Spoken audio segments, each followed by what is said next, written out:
Hello and welcome everyone to the another video on time series modeling. Now in this video we will be talking about all the metrics that time series offer. Okay, so we will be talking about MAPE, WAPE, forecast accuracy, forecast bias, and FFAT, which is forecast error variance decomposition. Now since I haven't included MSE, RMSE, MAE, that doesn't mean that we can't use it. We can use it because all what we are doing is prediction only, right? So we can use MAE, MSE, RMSE. But there is something that I wanted to share. Why these all metrics is preferred over MAE, MSE, RMSE when it's come to time series. So I'll be talking about that moreover in the later part of this video. So first let's understand all these metrics. So first is MAPE, which is mean absolute percentage error, and it's the measure it measures the average percentage difference between predicted and actual values, and it is useful for understanding prediction error in terms of the percentage of the actual value. And the formula on the right side you can see 100 by n summation I equal to 1 up till n, and inside mod it's actual minus predicted divided by actual, because we want our error to be positive, that's why mod is there. Now WAPE, so weighted absolute percentage error, so it's similar to MAPE, but it incorporates weighting based on importance of different forecast. So it provides a more nuanced view of error when different forecasts having varying significance. So the formula on the right side you can see it's summation of I equal to 1 up till n wi multiplied with yi minus yi cap, then divide by summation of I equal to 1 up till n with wi. So wi represents weight assigned to individual prediction. Okay, let's come to forecast bias. So it measures the tendency of model to overestimate or underestimate the actual values. So positive bias indicates overestimation, while negative bias indicates underestimation. And the formula for bias is 1 by n summation I equal to 1 up till n inside parenthesis yi minus y cap. Okay, then we have forecast error variance decomposition, and it decomposes the forecast error variance into contribution from different variable or component in the model. So it help in understanding the relative importance of each component in explaining the forecast error. Okay, then we have forecast accuracy. So it represents the percentage of correct prediction out of the total prediction made by the model. So it's a straightforward measure of how often the model's prediction match the actual outcome. So formula is number of correct prediction by total number of prediction into 100. Okay, now let's understand when to use which one. So when it comes to MAPE, we can use when it is useful when you want to understand prediction error in terms of percentage relative to actual value. So for example, a scenario, so effective for assessing accuracy in scenarios where percentage error matters, such as sale forecast, energy production estimate, or demand prediction, and where understanding the proportional error is crucial. Okay, so that time you can go for MAPE. Now when to use WAPE? So when different forecasts have varying significance or importance, that time we can go with WAPE. So valuable in situation where certain predictions are more crucial or carry more weight in decision making process, such as financial forecast or production planning. For forecast bias, we can use to understand the model consistent tendency to overestimate or underestimate values. So it is helpful when evaluating a model's systematic tendency or consistently predict value higher or lower than the actual. So indicating whether the model has a directional bias. That time you can go with forecast bias. Then we have FFAD.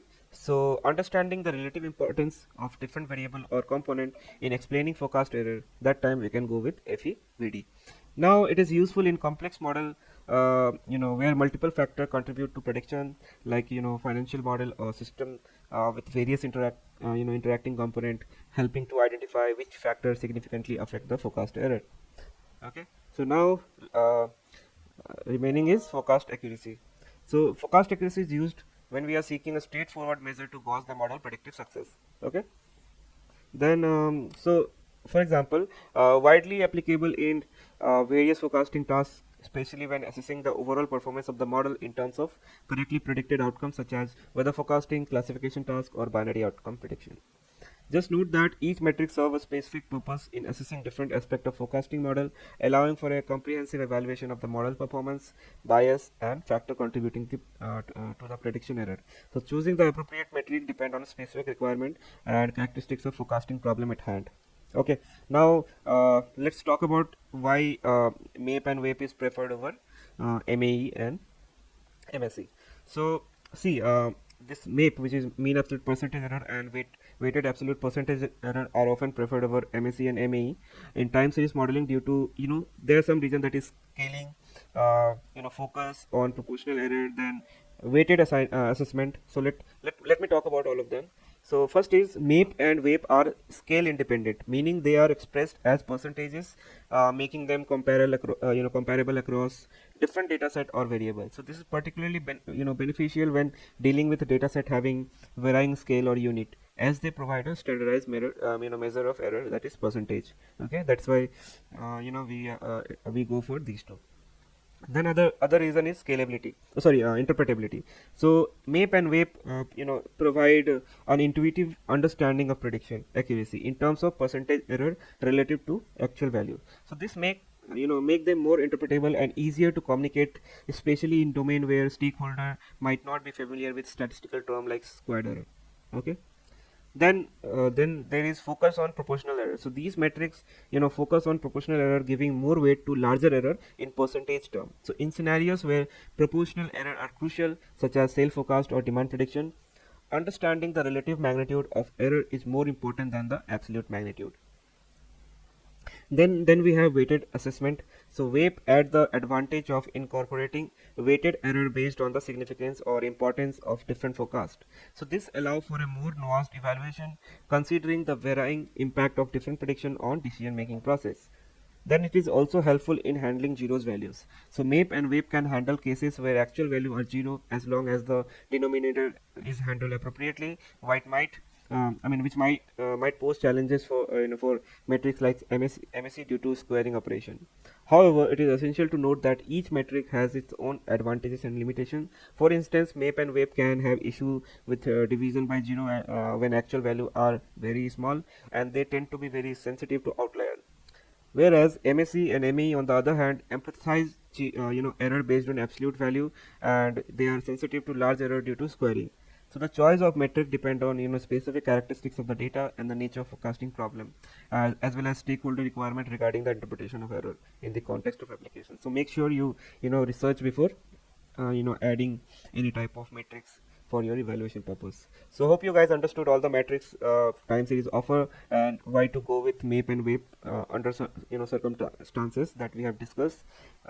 So yeah, that's all for this video. Next in the next video we will be talking about different demand patterns in time series. Okay, so see you in the next video. Thanks for joining.